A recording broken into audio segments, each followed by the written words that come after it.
प्यार के बदले तूने कन्हैया कम दे दिया,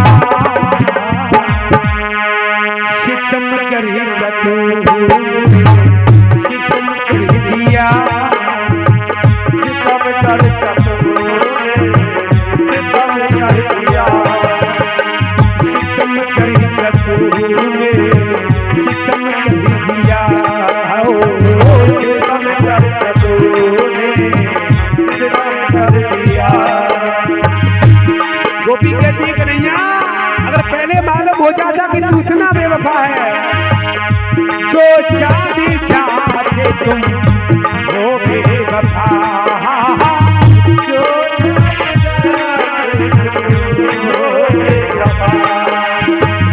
जो चाहते चाहते तुम हो बेवफा, जो चाहते चाहते तुम हो बेवफा,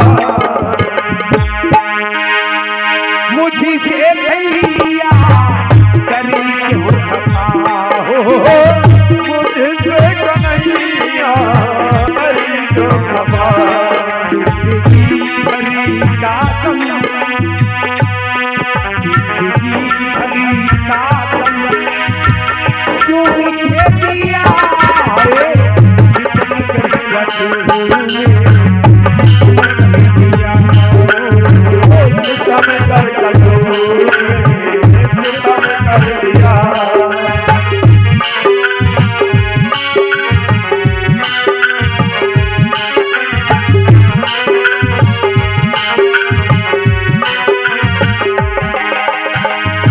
वो ऐसी मालूम जब तेरी होती मुझे, ऐसी मालूम जब तेरी होती मुझे, अपने दिल में जहर की बसाते तुझे, अपने दिल में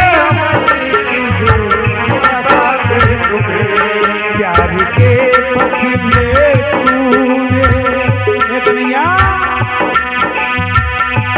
मैंने सोचा था कि तुझसे थोड़ा सा प्रीत करके थोड़ा समय व्यतीत हो जाएगा, लेकिन तूने छोड़ा मुख मोड़ा, तेरे बिना जी पाऊंगी, तेरे बिन मर जाऊंगी, तेरे बिन मर जाऊंगी, तेरे बिन मर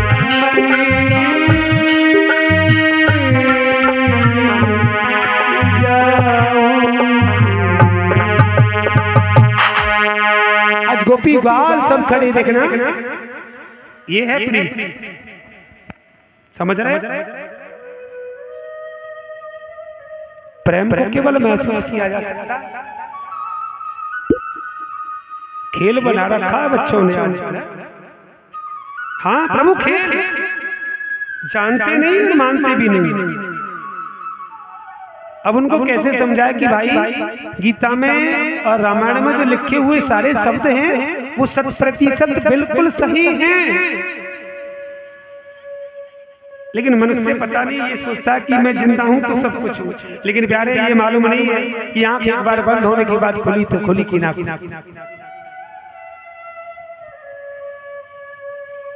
क्या मालूम कि खूब धन जोड़ के चले जाओ, हैं खूब के जाइए कि भैया खूब रेज को भंडारो करियो, बालक ना करें तो का भूत बन के परेशान करोगे।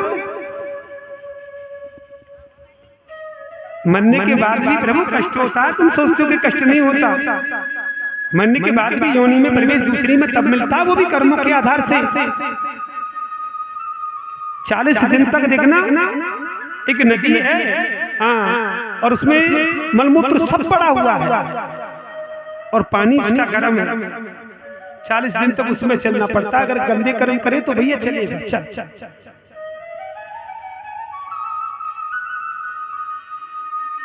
मनुष्य को सहनशीलता बनना चाहिए, कभी ये नहीं सोचना चाहिए कि ये अपना नहीं है, कि ये अपना नहीं है।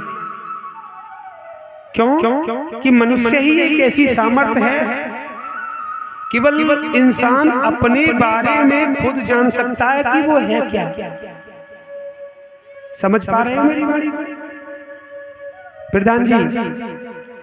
मनुष्य केवल खुद अपने बारे में जानकारी ले सकता है, खुद अपने आप को मनुष्य पहचान सकता है कि वो कितना अच्छा है, कि वो कितना बुरा है। वरना सामने वाला तो ना अनुभव कर सकता है, अनुमान लगा सकता है कि भाई ऐसा हो सकता है कि ऐसा हो सकता है।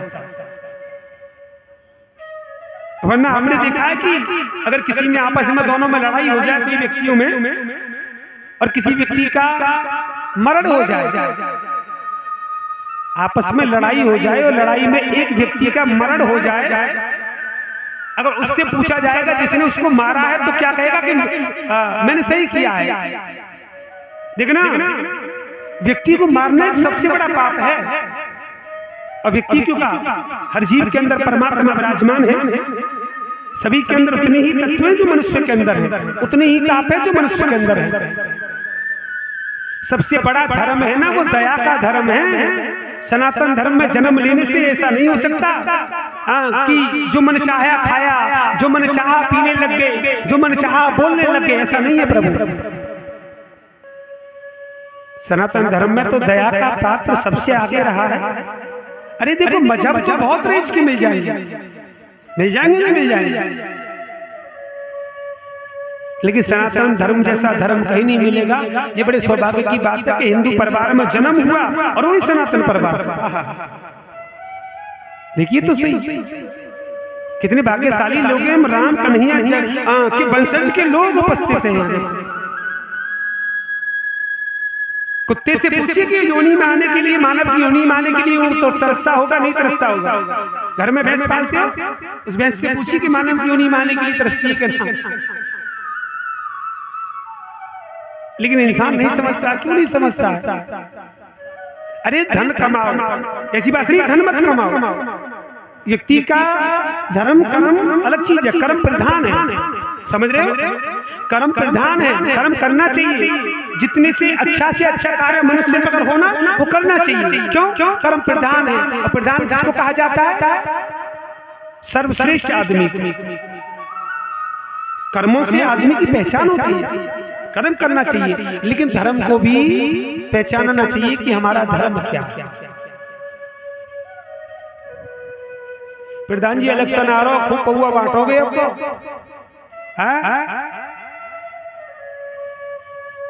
क्या करें बेचारे, उनकी मजबूरी बन जाती है। और नहीं, बहुत अच्छा, बढ़िया है। भगवान हमेशा खूब प्रसन्न रखे। बोली गोविंद भगवान की।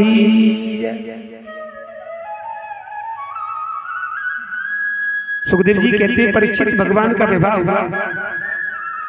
सत्रजित के पास में जो मणि प्राप्त थी ना, वो दिन प्रतिदिन पूजा करने से 1 कुंटल सोना देती थी। अब जो व्यक्ति बीच में धनवान होगा उसको घमंड होगा, नहीं होगा, हो ही जाता है। अब गले में डाल करके उस मणि को घूमता देखो,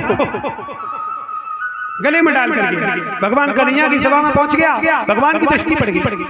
अरे सत्यजित, ये मणि 1 कुंटल सोना देती है, रोज क्या करेगा इतने धन का? अरे ये मणि हमको दे दे। खड़ा हो।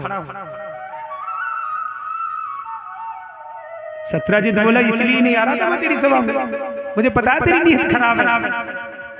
बुरा लगा उसको ये सब। देखो, वहां से चला आया। सत्यजित का एक भाई है प्रसेन। इस पृथ्वी पर माँ और बाप एक पवित्र है, रिश्ता बहुत अच्छा। और दूसरा, अगर पवित्रता में अगर जोड़ा जाए ना, तो वो एक भाई का रिश्ता है।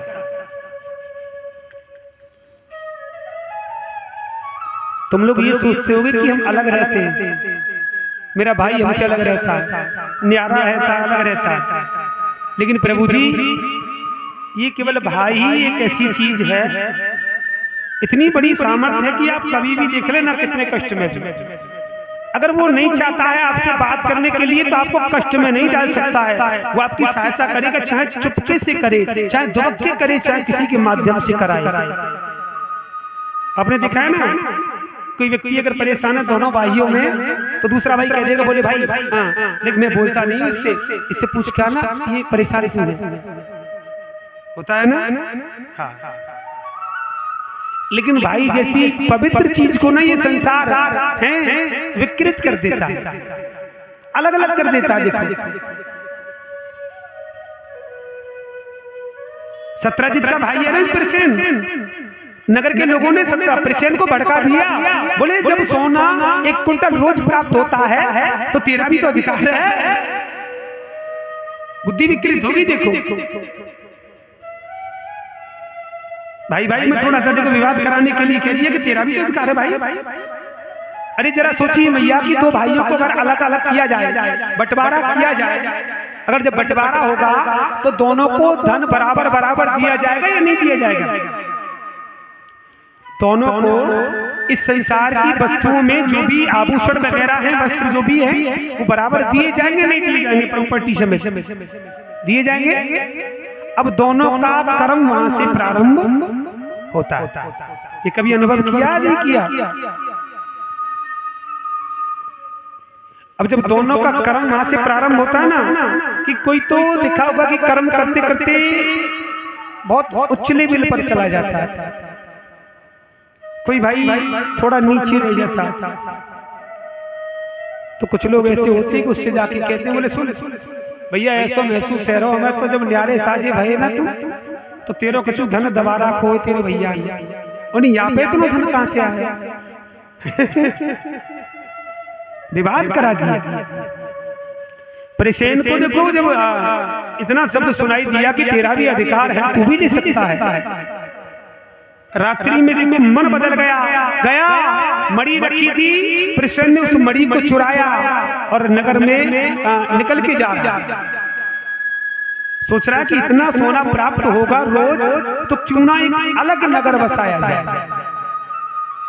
जा रहा था, वन में भ्रमण कर रहा था, और वन में भ्रमण करते करते जो मणि थी ना वो चमक रहा था, रात्रि में थोड़ा रोशनी कर रही थी। उस मणि को एक शेर ने देखा, शेर ने प्रसेन को मारा, मणि को कौन ले गया? शेर के मुख में मणि थी। जामवंत जी भ्रमण कर रहे थे रात्रि में, जामवंत ने देखा कि चीज क्या है जो चमक रही है, पास में आए तो शेर को देखा, जामवंत ने शेर को मार दिया, मणि को कौन ले गया? जामवंत जी, और अपनी बेटी जामवंती को जाकर के वो मणि सौंप दी। बोली गोविंद भगवान।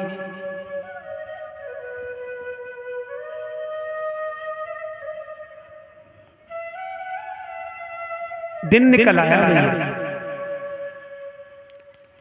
और जब दिन निकला सत्यजित ने देखा कि मणि नहीं है, तो सत्यजित ने किसका नाम लिया? विचार कीजिए जरा, किस पर दोष लगाया? भगवान। क्यों? ये सब केवल भगवान ही तो कहा था कि इस मणि को तू हमको दे दे।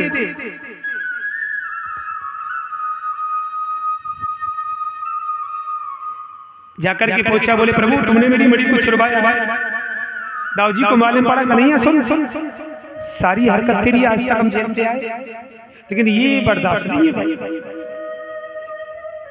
मणि लाके देश की कैसे? आज कुछ सैनिकों को लेकर के भगवान जब चलेंगे ना, जा रहे थे, क्या देखा? रास्ते में प्रसेन मरा पड़ा हुआ। आगे बढ़े, शेर को मरे हुए देखा, थोड़ा और आगे बढ़े तो गुफा तक जामवंत जी के चरण बनने थे। बोली गोविंद भगवान।